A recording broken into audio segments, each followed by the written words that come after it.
Sahabat Kompas, jumpa lagi di Bongkar Data. Kali ini kita akan membahas tentang Lebaran, karena tidak terasa ya Lebaran akan tiba sebentar lagi. Bersama saya, Agustina Purwanti, peneliti Litbang Kompas, dan nanti kita akan ngobrol-ngobrol hal-hal yang selalu lekat dengan Lebaran. Apa saja itu? Nanti kita akan bahas bersama dengan rekan-rekan saya yang sudah hadir saat ini. Ada Mas Yohan Wahyu, peneliti Litbang Kompas. Tina. Ya, gimana kabarnya Mas? Alhamdulillah baik. Alhamdulillah baik. Ada juga bersama dengan kita Mas Yohanes Advent, peneliti Litbang Kompas. Halo ya. Mas. Halo Mbak Dina. Iya, kabar baik? Baik. Ceria ya kita semua karena Lebaran sebentar lagi. Sebentar lagi Lebaran. Gimana perasaannya Mas? Sebentar. Ya senang. Senang ya? Sudah mendekati Lebaran. Oke, mau pulang kampung? Pulang kampung. Nah, nanti kita juga akan membahas sahabat Kompas terkait dengan pulang kampung, euforianya seperti apa. Dan satu hal yang juga tidak pernah lepas dari Lebaran, Mas Yohan dan Mas Advent adalah terkait zakat. Nah, saya mau ke Mas Yohan dulu. Gimana Mas soal zakat di Indonesia ini, bagaimana perkembangannya dan kira-kira potensi di tahun ini seperti apa? Ya, kalau kita baca laporan dari Badan Amil Zakat Nasional, Basnas ya, ada tren memang peningkatan jumlah akumulasi zakat, dalam hal ini zakat mal ya. Zakat mal, zakat harta itu ada peningkatan tahun ini saja diperkirakan mencapai perkiraan Basnas ya 37,9 triliun. Artinya dengan angka sebesar itu kita harapkan bagaimana tantangan ke depan itu zakat itu mampu mensejahterakan ya masyarakat gitu ya. Karena sebenarnya zakat itu dihimpun ujung-ujungnya untuk kesejahteraan masyarakat juga gitu ya. Banyak hal yang bisa dilakukan dari dana zakat itu untuk kepentingan kemaslahatan masyarakat. Jadi saya pikir momentum Ramadan terutama menjelang Lebaran ini bagi banyak masyarakat, terutama masyarakat Muslim, zakat itu menjadi sesuatu yang memang harus ditunaikan dengan syarat-syarat tertentu ya. Tidak hanya zakat fitrah, tapi juga ada zakat mal yang bisa ditunaikan pada semua warga Muslim agar bagaimana kemudian kemaslahatan, kemanfaatan mereka itu juga bisa dirasakan oleh orang lain gitu ya. Ya, Mas Yohan menarik ya. Tadi Mas Yohan sampaikan sekitar 37 triliun di tahun ini. Ini angka yang sangat besar. Kalau misalnya kita lihat trennya ya Mas ya, ini kan ada peningkatan yang cukup besar dari 10 tahun terakhir. Kalau kita baca di Harian Kompas yang sudah tayang itu 2015 aja angkanya masih sekitar 3 triliun. Dan sekarang kira-kira 37 triliun. Itu kan angka yang sangat besar. Kira-kira hal apa sih Mas yang membuat penerimaan zakat kita ini cenderung meningkat? Ya, kalau kembali pada basic zakat ya, kan zakat itu maknanya mensucikan harta. Jadi orang dengan syarat tertentu dia dikenai wajib zakat. Semakin dia sejahtera ya, kalau dalam aturan Islam misalnya 80 gram emas itu sudah masuk nisab zakat. Artinya tidak semua orang warga Muslim yang memang dikenai zakat gitu. Ada syarat-syarat tertentu. Kalau kita lihat dari tren kenaikan dari mencapai 37,9 triliun di tahun ini, itu kan signifikan sekali. Artinya bisa kita asumsikan ada peningkatan penghasilan di satu sisi bagi masyarakat Muslim, dari sisi ekonomi ada peningkatan penghasilan. Jadi mereka kemudian sudah banyak yang sudah memenuhi nisab zakat. Yang kedua, ada peningkatan indeks literasi zakat. Basnas kan bikin survei yang menghasilkan tiap 2 tahun sekali ada indeks literasi zakat. Dan di situ kelihatan memang ada tren peningkatan meskipun di tahun terakhir cenderung memang stagnan ya. Tapi kalau kita bandingkan di tahun 3-4 tahun sebelumnya, itu ada peningkatan. Artinya semakin orang literasinya semakin meningkat pada zakat, kesadarannya semakin meningkat pada zakat, otomatis dia kesadaran untuk kemudian menunaikan kewajiban zakat itu kemudian bisa mereka lakukan. Nah, peningkatan ini bisa kita baca dari dua hal tadi. Ada kondisi ekonomi masing-masing warga Muslim ya, yang muzaki, orang yang wajib zakat itu meningkat secara ekonomi dan memenuhi nisab zakat di satu sisi. Di sisi yang lain ada peningkatan kesadaran literasi tentang pentingnya dan makna dari zakat itu, sehingga mereka kemudian kesadarannya semakin meningkat dan menunaikannya gitu. Jadi dua hal itu yang saya melihat yang bisa mendorong ada peningkatan itu. Selain itu juga trennya kan sekarang makin mudah ya, Tina ya, orang membayar zakat. Kalau dulu mungkin di era kita generasi X yang mungkin kan lewat tidak terbayang bayar zakat itu lewat online gitu ya. Sekarang kan lebih dimudahkan, banyak pintu-pintu yang orang semakin mudah pakai mobile banking langsung bisa langsung bayar zakat. Kalau dulu mungkin kita ada dua cara ya, langsung ke apa? Ke orang penerima zakat yang berhak atau melalui badan amil zakat. Nah, kalau dulu kan badan amil zakat kan secara fisik kita harus ke sana, itu kan membutuhkan waktu. Nah, era sekarang dengan era digital banyak hal yang dimudahkan. Nah, jadi selain kondisi penghasilan, harta yang semakin meningkat sehingga memenuhi nisab zakat, syarat wajib orang membayar zakat.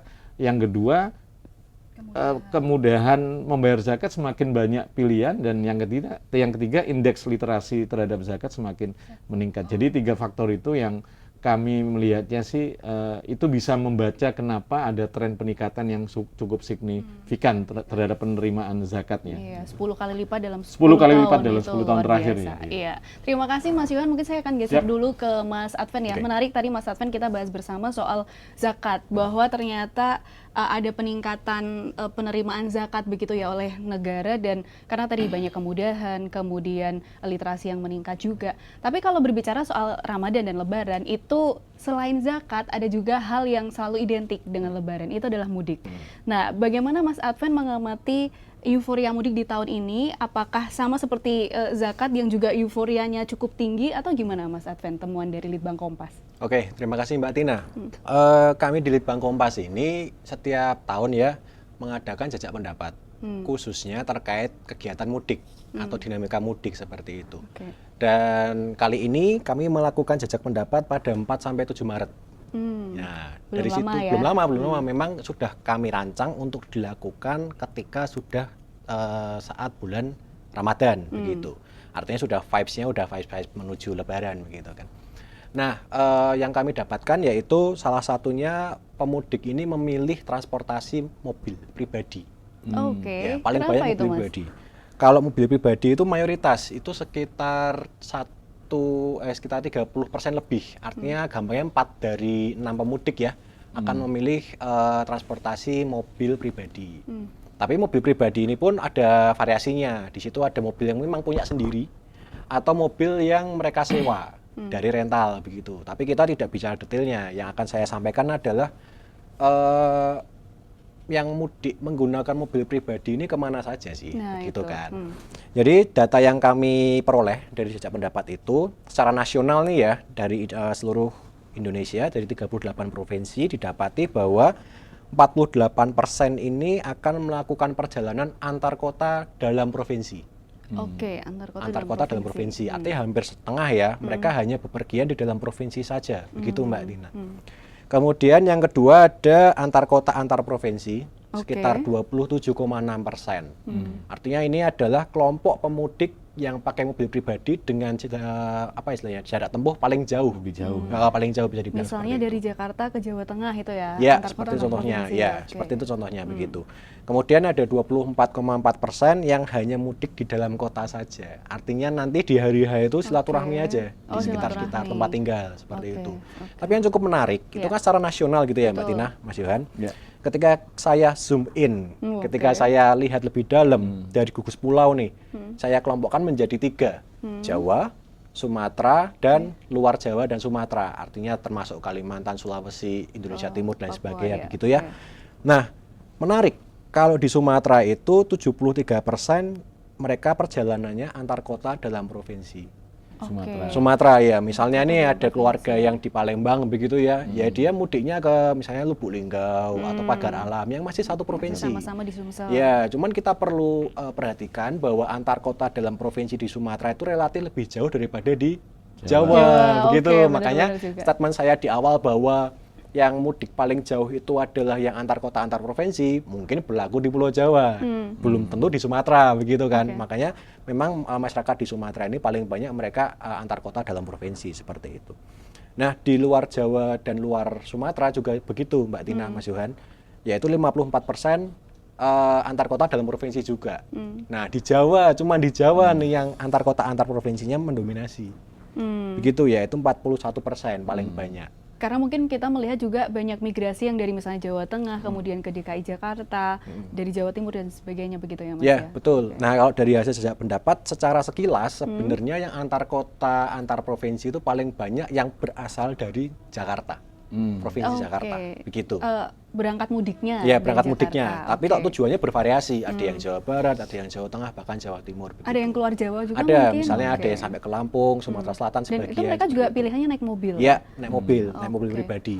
Nah, pemudik yang naik mobil pribadi ini, mereka mayoritas itu barengan sih, Mbak. Oh ya, karena agak rugi ya kayaknya kalau Iya, kalau sendiri. sendirian mahal, pasti mahal. Mereka itu 30% menyatakan barengan dengan 5 orang, termasuk dirinya dia sendiri. Artinya kita bisa melihat bahwa rata-rata keluarga Indonesia yang mudik itu ayah, ibu, dan 3 atau 2 anak, begitu ya, ya, kebanyakan oke. seperti itu. Itu yang bisa kita berikan gambaran dari hasil jajak pendapat Litbang Kompas. Itu dirasa lebih hemat atau gimana sih Mas kalau misalnya naik mobil kan tadi rombongan begitu ya? Oke. Menemukan itu juga nggak di jajak pendapatnya? Ya, tentu. Jajak pendapat kami tidak hanya menanyakan terkait moda transportasi apa yang dipilih, tapi lebih juga pada motivasi. Jadi mengapa sih masyarakat ini menggandrungi atau menyukai mobil pribadi untuk mereka mudik lebaran begitu ya. Yang pertama, alasan paling banyak ya 31% itu justru malah karena faktor kenyamanan, Mbak Tina. Oh gitu? Iya, Oke. betul. Nyaman gimana nih Mas? Jadi saya deskripsikan nyaman menurut responden begitu ya. Nyamannya adalah mereka itu lebih leluasa untuk mengatur perjalanan tentunya, jadwal berangkat Fleksibel pulang, ya gitu. fleksibel begitu. Kemudian lebih private dalam perjalanan, Oke, tidak campur dengan orang lain, misalnya seperti di bus, di kereta api, seperti itu.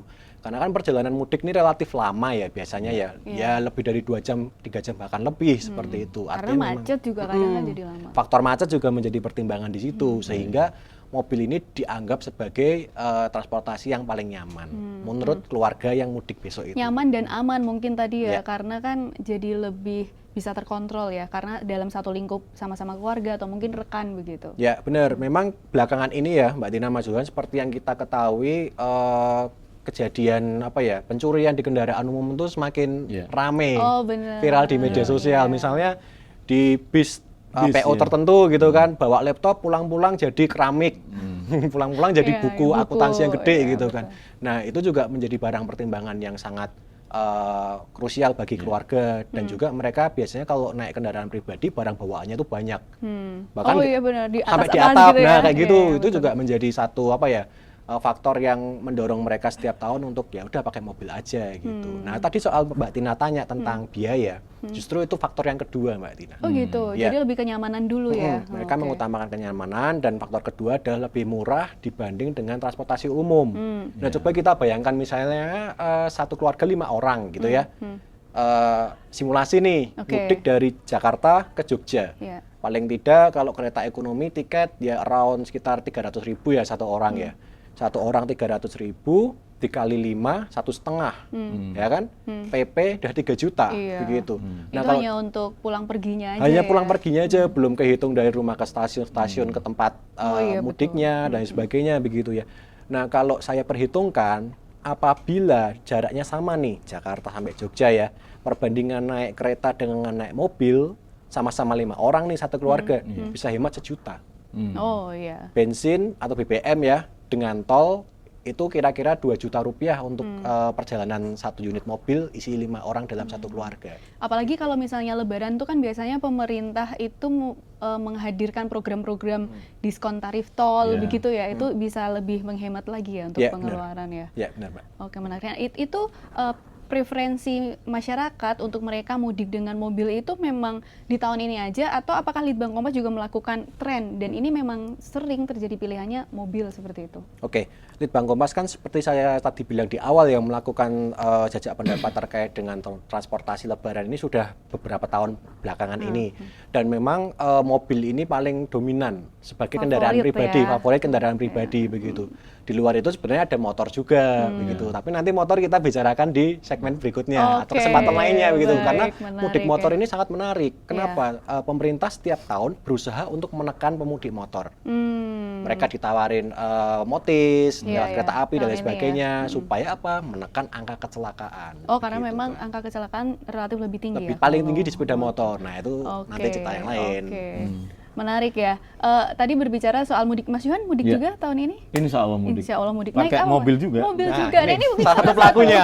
salah satu realnya, Mas. Tapi Mungkin memang boleh kalau sharing. kita lihat kan fenomena mudik mobil pribadi itu semakin meningkat karena dukungan infrastruktur tol ya. Oh iya, Bayangin betul. tol dari tol Trans Jawa itu di akhir 2023 yang sudah nyambung gitu ya.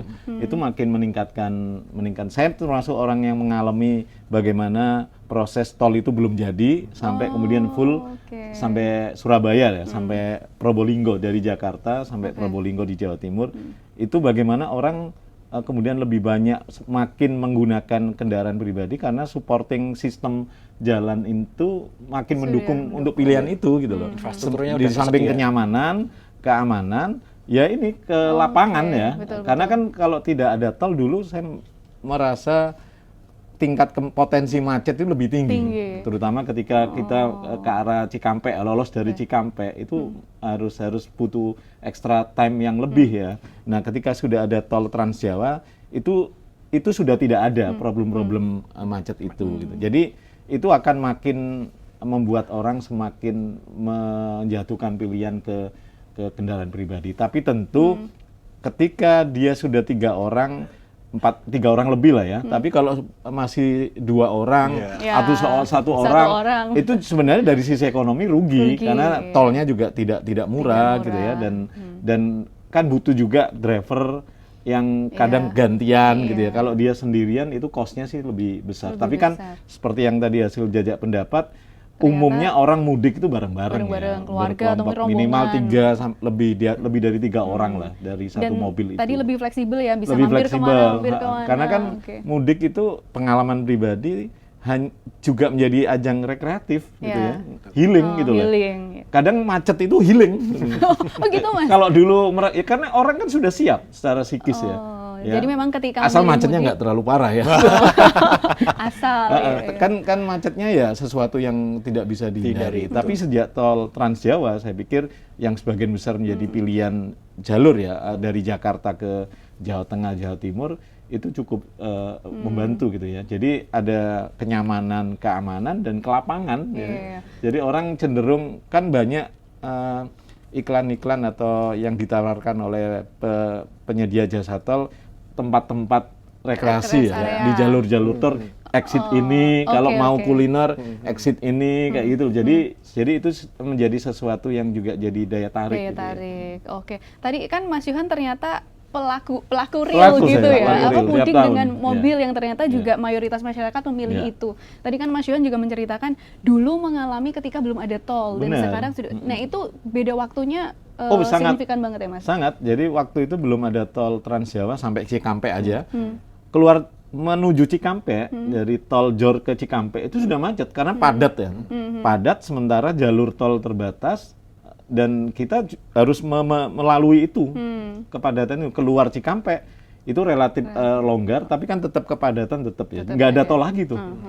Jalan nasional Sampai itu. ke tempat tujuan Jalan nggak ada, Pantura iya, sampai Pantura. sampai saya kan ke Surabaya ya. Jadi Surabaya. itu yang agak tentu rata-rata kalau dulu tidak ada tol itu dengan waktu istirahat rekreatif tadi itu 24 jam bisa. Wow, Bisa. seharian full. Sekarang dengan ada tol Trans Jawa sampai Jakarta atau paling nggak saya di Bintaro sampai Madiun karena harus bermalam di Madiun misalnya itu rata-rata 7 jam aja. 7 jam. Wow, 7 sampai motongnya 8 jam banyak gitu ya. sekali Jadi ya. itu motongnya hampir separuh sepertiga lebih ya. ya. Sepertiga bahkan. Sepertiga Sepertiga. waktu yang tidak terbuang sia-sia gitu ya. Jadi ini semakin tadi menambah tingkat kenyamanan, keamanan dan kelapangan orang lebih memilih mobil pribadi, kendaraan pribadi apalagi ada infrastruktur tol yang sampai ini. Iya, Bahkan tahun ini sangat kan membantu. dibuka fungsional ya Betul. sampai Tambahnya Python banyak. ya. Dari itu semakin memperpanjang lagi, mungkin bisa aja insya Allah tahun depan sudah sampai ujung Banyuwangi. Iya, dan di luar Jawa pun juga Luar ya. Jawa pun Sumatera juga. juga Nah, banyak, Trans Sumatera juga sudah beroperasi fungsionalnya juga. Iya. Kalau Mas Adven mau mudik juga tahun ini? Wah, saya kayaknya Belum. jaga kandang, Mbak. Jaga kandang. Skip dulu ya. Iya, ya, tidak ada tapi- mudik tahun ini. Oke, ada hasil-hasil menarik lainnya yang mau di-share juga Mas Adven terkait dengan mudik?